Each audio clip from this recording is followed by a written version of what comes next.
दहशतवादी हल्ल्यानंतर दुसऱ्या दिवशी कामावरती हजर होणाऱ्या मुंबईकरांसाठी मुंबई स्पिरिट हा शब्द प्रयोग केला जातो। मात्र पुलवामातल्या दहशतवादी हल्ल्यानंतर काही जणांनी बंदच्या नावाखाली चक्क लोकलच रोखून धरली।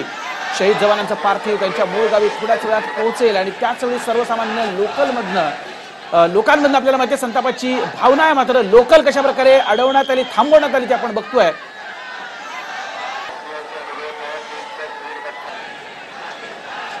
आणि एकीकडे आपल्याला माहिती आहे मुंबई स्पिरिट म्हटलं जातं, मात्र हे नेमकं कसलं स्पिरिट आहे ना आपण बघतो। मूर्खपणाचा सगळा कहर म्हणावा लागेल, कारण अशा प्रकारे इतरांना वेठीस धरून काय साध्य होणार।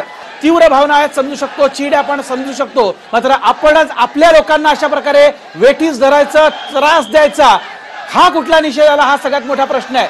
आणि स्टंटबाजी करायची केवळ असली कामं करून हे थांबवायला हवं। आपण बघतोय समोर चाकरमानी निघालेला असतो, नोकरीच्या ठिकाणी त्याला जायचं असतं, ऑफिस गाठायचं असतं, आणि असं असताना मात्र तासन तास हे सगळे अडकून पडलेले आहेत। विजय गायकवाड मध्ये सहकारी आपल्या सोबत आहेत। विजय, कसला हा प्रकार म्हणायचा, स्टंटबाजी नाही तर काय? तीव्र भावना मात्र हे होत असताना सामान्यांना वेठीस धरलं जाते, काय सांगशील? वैभव, बरोबर आहे, कारण जर पूर्ण देशाला या हल्ल्याच्या संदर्भामध्ये पूर्ण देशातून हा तीव्र संताप व्यक्त होत आहे।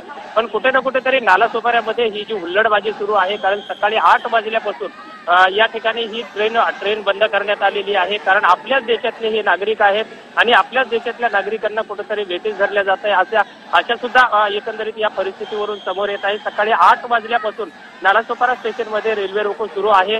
लोकांना पोलिसांकडून मोठ्या प्रमाणामध्ये समजावण्याचा प्रयत्न सुरू आहे, परंतु वंदे मातरम च्या घोषणा देत अनेक तरुण जे आहेत या रस्त्यावरती उतरलेले आहेत आणि रेल्वे रोको मात्र कंटिन्यू आता 3.5 तासाचा कालावधी संपला तरीही पूर्णपणे या ठिकाणची रेल्वे सेवा ठप्प आहे। वैभव,